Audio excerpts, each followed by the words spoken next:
story behind that. Okay. I want to tell you a fascinating story. And I apologize for the one or two people, if you're listening now and you had trouble logging in, but it was not easy getting that class uploaded while I was on the go. So basically recording it wasn't such a big deal. I woke up early. It was Tuesday morning in Lakewood. I went to that Starbucks, I recorded it, but recording it is only one step. The next step is you got to get it on YouTube. And it's a big file because I try to record it in like good quality, as good as they'll let me. So it was about 2 gigabyte file. And I was on the road traveling all day. So I didn't have Wi-Fi to be able to do that. And finally, I found a place. I uploaded the whole thing and there was some kind of error in the format on YouTube and it wasn't working. And I didn't realize this until much later in the afternoon. It was at about 7 p.m.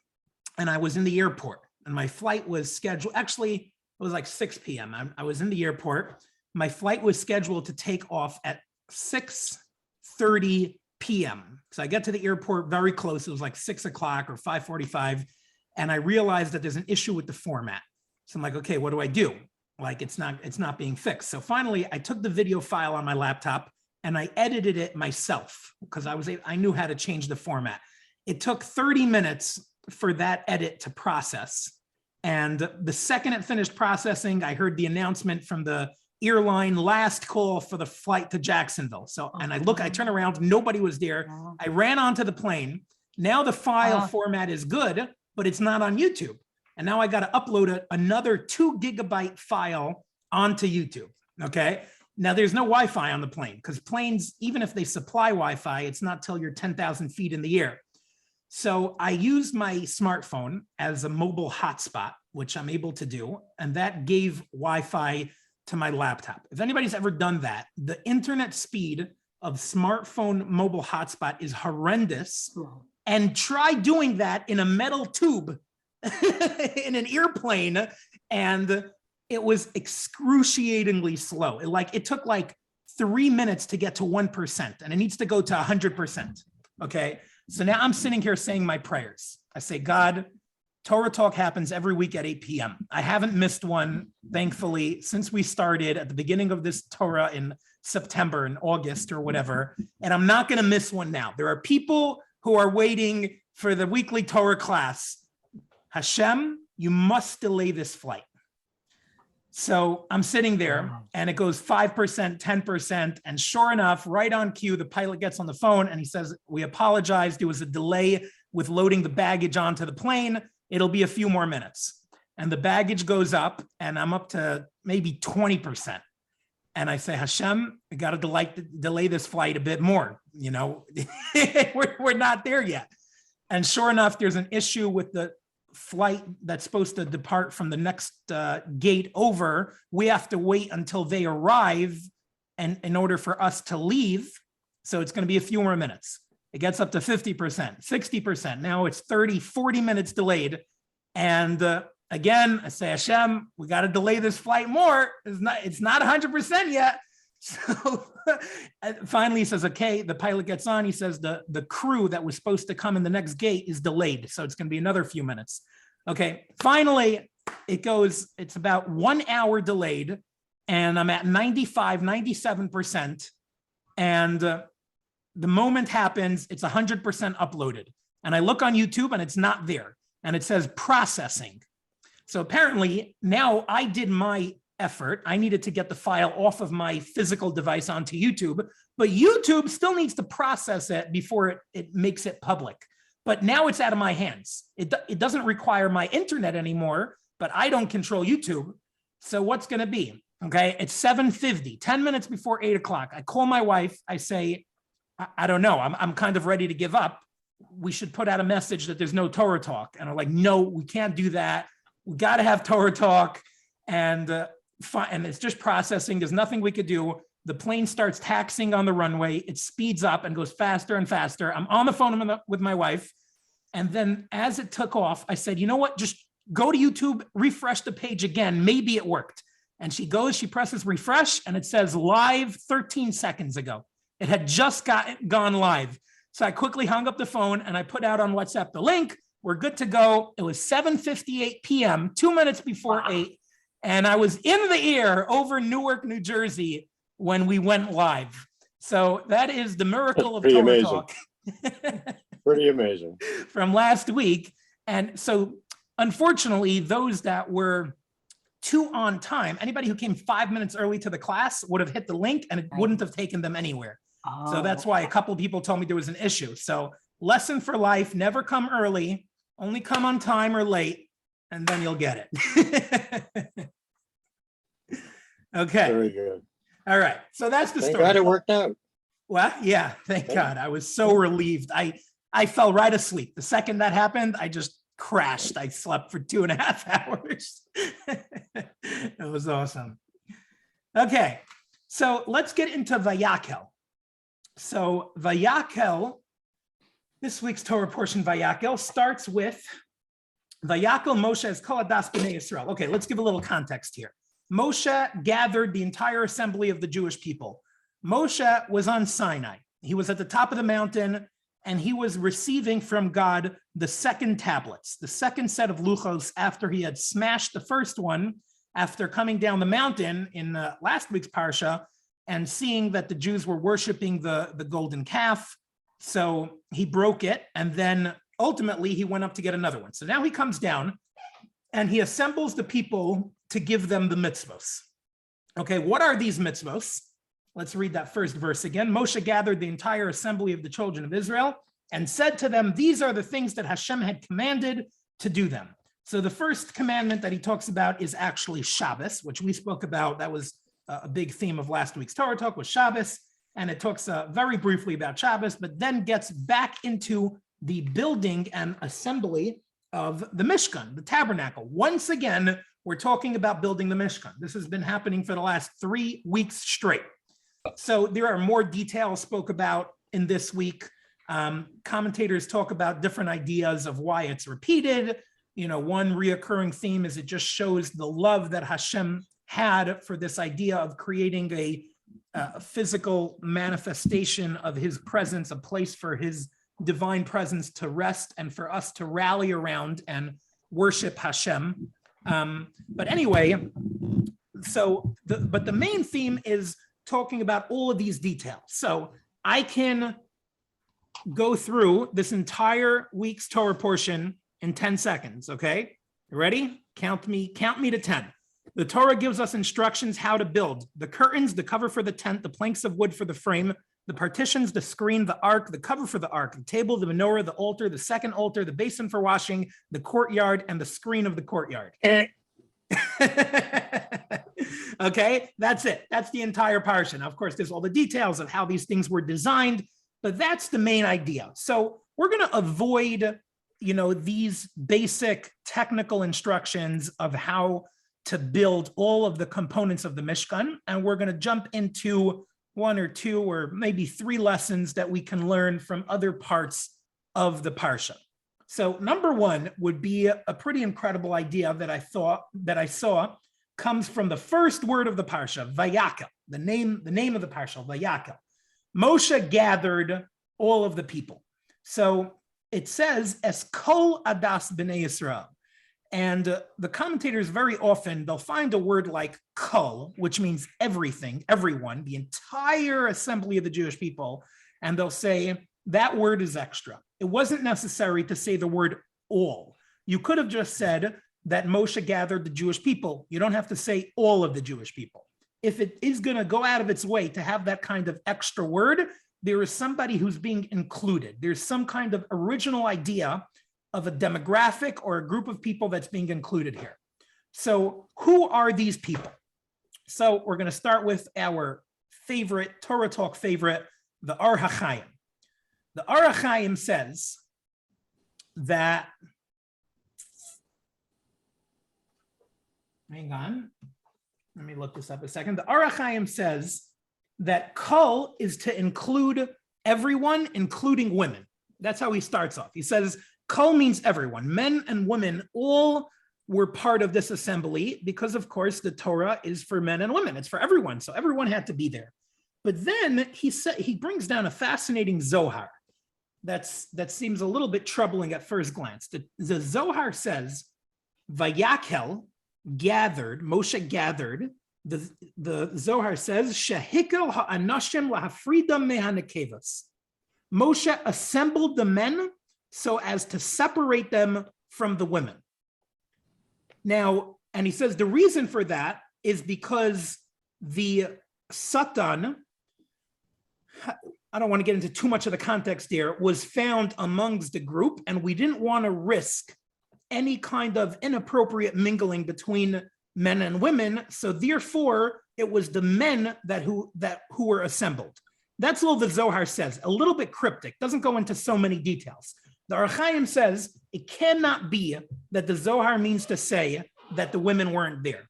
It's not possible, first of all, because how can one understand that half of the Jewish people were not in an extremely important gathering where instructions of the Torah were given? The women are an integral part of mitzvos and Torah and Jewish people. It can't be they were missing. But even more importantly, the Torah makes it very clear that the women are there. And if we fast forward to chapter 35, verse 22, when it talks about that all these assembly came, and part of what they did was they brought gifts to donate to the Mishkan. So the pasuk says, the men in chapter 35, verse 22, the men came with the women.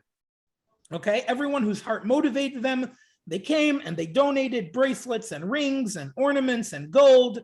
And then a few verses later in 26, it also says all the women whose heart inspired them would participate. In verse 29, again, it says every man and woman, etc., etc., etc. So there are many times that it's clear that women came. As a matter of fact, in chapter 38, verse 8, one of the things that were created is the washing basin. The washing basin was made entirely out of mirrors that the women donated.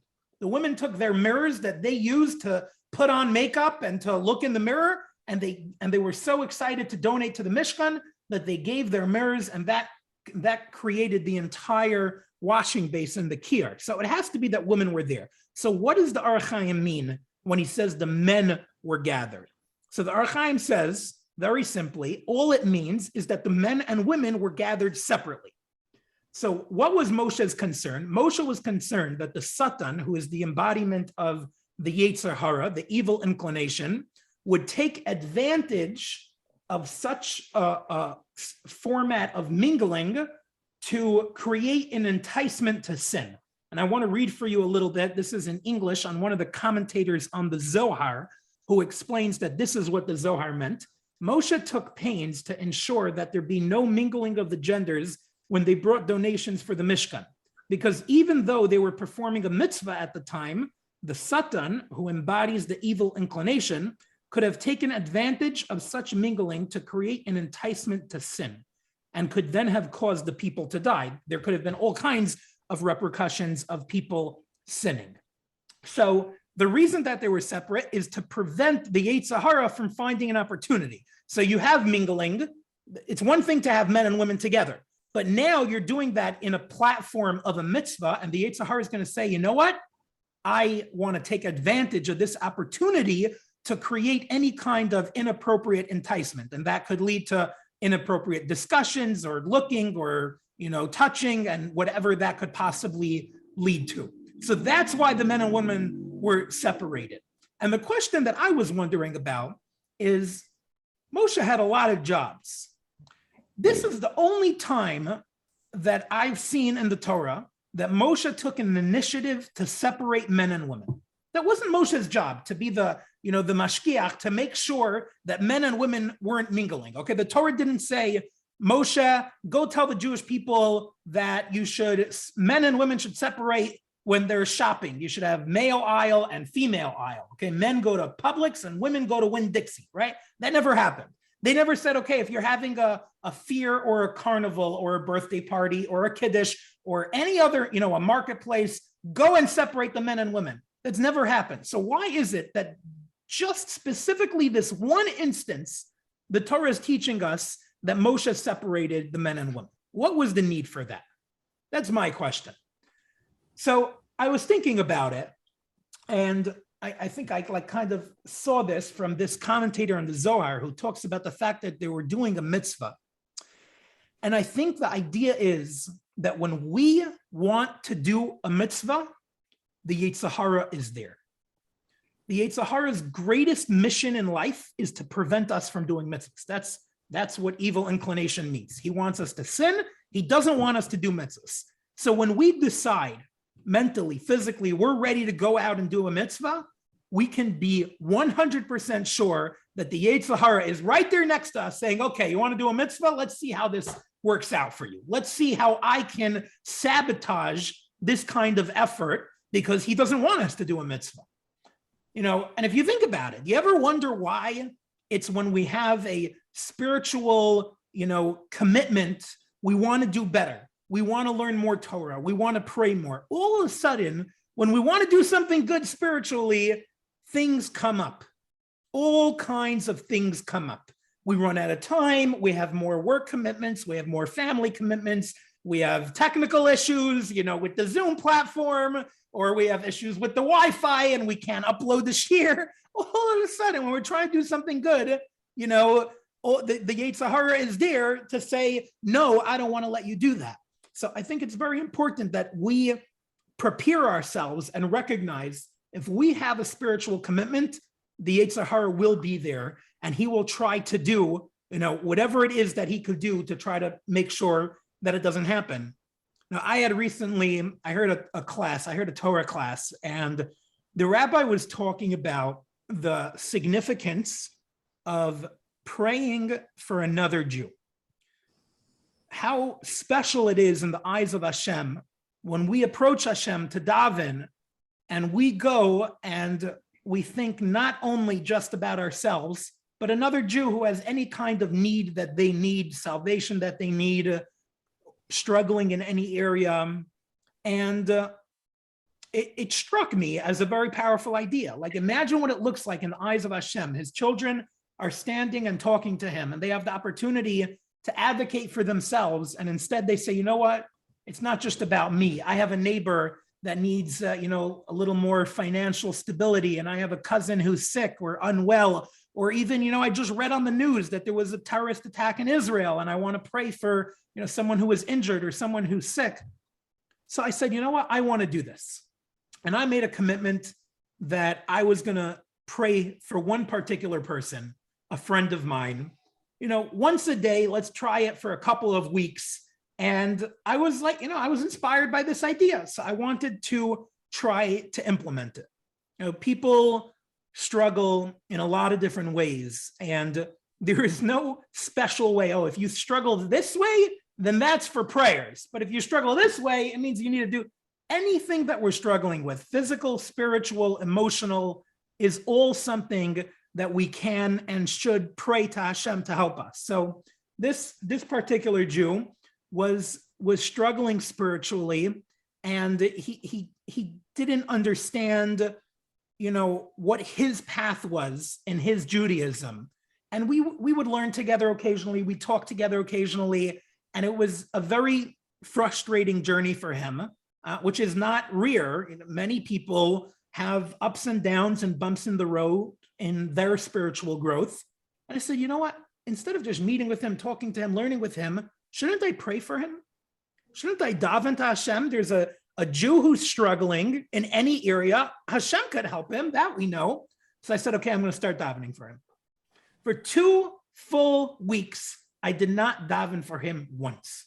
Okay? Totally threw my commitment out the window. The very next day, it came time to pray. I woke up in the morning and I went to shul, and I totally forgot about this commitment. Okay, that happened for about 3 days. And then I remembered, oh my, I committed. I'm supposed to be praying for somebody. So when did I remember that? During davening, or right after davening.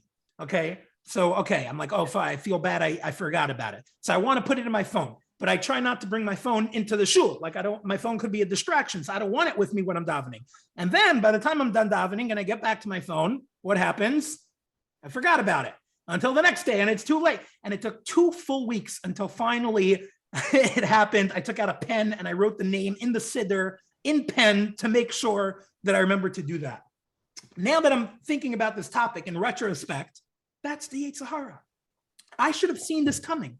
When we're inspired and we want to take any kind of spiritual commitment on, we should anticipate that our friend, the Yetzer Hara, quote unquote, will make sure that he's right next to us, right behind us, to try to sabotage us and make sure that we don't do our commitment. 1 second, let me just grab a drink. Okay, so that's the idea, I think, of a lesson we can take out of this is why did Moshe specifically want to separate men and women in this scenario? It's very simple, because it's a mitzvah. We're doing a mitzvah. The Jewish people are gathering to learn Torah, to hear the word of Hashem. And specifically then, he knew that the Yetzer Hara is going to jump on any opportunity he can. So that's why Moshe took this extra measure, which he didn't normally do, of separating the men and the women. All right, so that's one idea I think that we take out of just this beginning Vayakhel. Any questions or comments to that before we move on to something else? All right. Okay, so let's move on to another idea. Who was the one who was instructed? All right, well, Moshe was the one who was instructed about the building the Mishkan, but Hashem designated Bezalel ben Uri, the son of Uri, to be the one in charge of actually building and designing the Mishkan.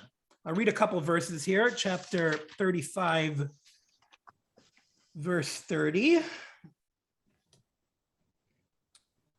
Vayomer Moshe al bnei Yisrael, re'u kara Hashem b'shem Bezalel. Moshe said to the children of Israel, see, Hashem has proclaimed by name Bezalel, the son of Uri, the son of Hur, from the tribe of Judah. He filled him with a godly spirit, with wisdom, insight, and knowledge, and with every craft, to weave designs, to work with gold, silver, and copper, stone cutting for setting, and wood carving, to perform every craft of design. So Bezalel is the one who's designated to do this. I heard a story that I thought was worth sharing that teaches us a very powerful lesson. It touches on Bezalel a little bit, even though it's not in the context that you might be anticipating. So the story goes with a rabbi by the name of Rabbi Chanan Wasserman. Rabbi Chanan Wasserman was a great Rosh Yeshiva in pre-war Europe. He had a yeshiva in the city of Baranovich in Eastern Europe, and he was one of the greatest scholars of that generation. He unfortunately was murdered by the Nazis during the war, and his yeshiva was destroyed. But he educated many, many special, Talmid Chacham and Tzaddikim who became leaders of the next generation of Judaism, after the war. So it was approximately 1935, a bit before the war, and Rabbi Wasserman needed to go on a desperate fundraising mission to raise money for the yeshiva. It was going through very, very difficult financial times. So he decided to take a trip to New York City to see if he can raise money from the Jewish population over there. So he comes to New York and he's invited to a shul. He's a great rabbi, he's got a good cause.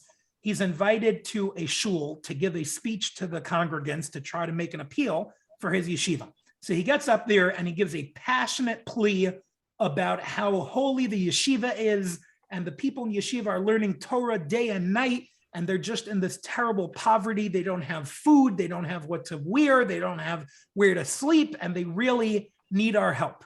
So his pitch was, he was asking for a donation of $80. Okay, I looked it up. $80 is the modern day equivalent of about $1,600. And he said that would support the yeshiva for a week. So he's asking, if you're able to, if you can give $80 to the yeshiva. If you're not able to, maybe you could give $12, which was like a few $100s, to support the yeshiva for a day. And after the speech, the congregants there were inspired. They were pulling out their wallets. They were ready to go all out to make sure that this yeshiva can survive financially. But before they actually gave over the money, the rabbi of the shul got up to speak as well. And he also was giving a speech, talking about the importance of tzedakah. But the perspective that he gave, interestingly enough, was that in the eyes of Hashem, tzedakah is such a big mitzvah and is such an important act that we could do that even $1 is a huge mitzvah. Even $1 is special in the eyes of Hashem. So he was telling people, the main part of tzedakah is that we are chipping in as a united Jewish community. We're all giving our part to help somebody else, and that's the most important aspect. So what happened? That speech poured a lot of cold water on the goodwill of these congregants. They're like, oh, well, the rabbi says $1 is fine. So what do I need to give $80 for? And he finished his speech and he sat down and people started to give over money and everybody gave $1. A few people gave less than $1, maybe a little bit more, but for the most part, people were giving $1. They were listening to their rabbi who said $1 is important also. And the rabbi, the shul, felt so bad. He realized what he'd done. And he came over to Rabbi Wasserman and he begged him for forgiveness. And he said, Rabbi, I didn't realize that my speech would go that way and it would be discouraging people from giving a larger donation and they're giving a smaller donation. And he begged for his forgiveness. You know what Rabbi Wasserman said? He said, in this week's Torah portion, Vayakhel, what does it say? That Hashem designated Betzalel to be the one who's going to create the Mishkan. So Rabbi Wasserman painted an imaginary scenario. Okay, Moshe is up at the top of the mountain. He receives these instructions from God that Betzalel is going to be the one to build a Mishkan. All right, 40 days later, he comes down to the bottom of the mountain. He bumps into a Jew and he says, Rabbi Yid, Mr. Jew, is your name Betzalel ben Uri? And the Jew says, no, my name is Reuven ben Yaakov. He said, okay. He finds another person. Are you Betzalel ben Uri? I'm looking for Betzalel ben Uri. And no, my name is Shimon ben Yaakov. Whatever his name is. Says Rabbi Wasserman, was Moshe upset that that person that he bumped into was not Betzalel ben Uri? No. You got to be crazy to be upset at that. Moshe said, okay, you're not Betzalel. Let me go find Betzalel. God has a mission for Betzalel. There's nothing to be upset about that you're not Betzalel. Okay, again, in this kind of imaginary scenario. So Rabbi Wasserman turns to the rabbi and he says, in heaven, it was not decided that your congregation was going to be the one to have the merit of supporting the yeshiva. It wasn't your shul that was going to carry my yeshiva forward. Am I going to be upset at you for that? Of course not. You're not my Betzalel. I'm going to go find Betzalel. I'll go to another shul. I'll keep it going. I'll keep doing my fundraising and I'll see who my Betzalel is. So Rabbi Wasserman understood that Hashem has a Betzalel for everybody. He has a plan of who's going to do what. If what we thought would happen is not the agent of God, it's not for us to be upset about it. No problem. It's a case of mistaken identity. Okay, your name is not Betzalel, it's something else. Let me go find the Betzalel that I'm looking for. So that's the story of Rabbi Wasserman. And I think the idea here is so powerful because, of course, it's so much more broad than fundraising. The idea is that we have a vision of how things are going to turn out, how we want things to turn out, or how we hope things that turn out. And sometimes they don't turn out that way. I think this is a pretty lofty level of emunah, but on an ultimate level of emunah, of us really believing that Hashem is doing what is in our best interest, and he's guiding us to the place that is best for us to be, the greatest attitude we could possibly have is, oh, it didn't work out the way I thought it was going to work out. Hashem wants it to work out another way. No problem. That's not my Betzalel. I'll go find my Betzalel. I think that's a lot easier said than done, as is many things, but it's worth thinking about this idea a little bit, that sometimes the result we want doesn't come in the way that we want it to come in. And that's okay. And that's just Hashem having another plan, another vision. And we should try to find in ourselves the emunah to say, okay, this is not who I thought it would be or what or where or when or how, but there's another way that Hashem, wants it to come. And that's okay as well. I share like a little bit of a personal experience that I had, but I'm really still having in this idea that I think about, and that is the hishtadlus, the efforts that we put in for our livelihood. We're all trying to make enough money to make a living, and we have a vision of how that's going to work out, right? We have a business. So we have a vision of where success comes from. Anybody who has a business has a vision of where success comes from. If you're in sales, then the sales, you want to increase your sales. You want to go broader. You want to expand your market. Wherever you are, there's a vision of how your livelihood can get better and better. But Hashem doesn't necessarily have the same vision than us. And I would say Hashem is a lot more creative than us. And he decides how much livelihood we're going to have in a year. And he doesn't necessarily give that to us in the way that we think it might be coming. But we should be open-minded enough to accept an alternative reality in where our finances might be coming from. So I had a couple years ago, right in the beginning of COVID, when I was living in Israel, I launched a startup business. It was an e-commerce platform in Israel, which is still alive and kicking. If you want to check it out, you can check out thejerusalemmarket.com. There's my pitch for it, but it won't make me any money, so don't worry about it. And basically, it's like an e-commerce platform for English speakers in Israel who are buying or selling items. That's a different talk. That's not for today. But I created this as an investment, and I put a lot of time and effort and finances into developing this platform with the hope that it would come to be like a side income for me. Most ideally, a passive income for me. And I put a lot of work in it. Like I said, hundreds, maybe more than hundreds of hours into developing this platform, many thousands of dollars into also building it and developing it. And it has not come to this very day to a point where it's making any money. On the contrary, as of now, it's only taking time and it's taking money. And I brought on a team of people who are helping me with it. I'm not involved in it hands-on anymore. Like whatever I am, like a really small amount, but not much. And it's super discouraging to think about. A project that's been in the making for 2 years that hasn't made me a dime is like a little depressing. You think about it, I put like my soul into creating this thing and nothing's come of it yet. But then I think about Emunah, and I think about what Hashem has done for me over the last couple of years. And I want to tell you the craziest coincidence.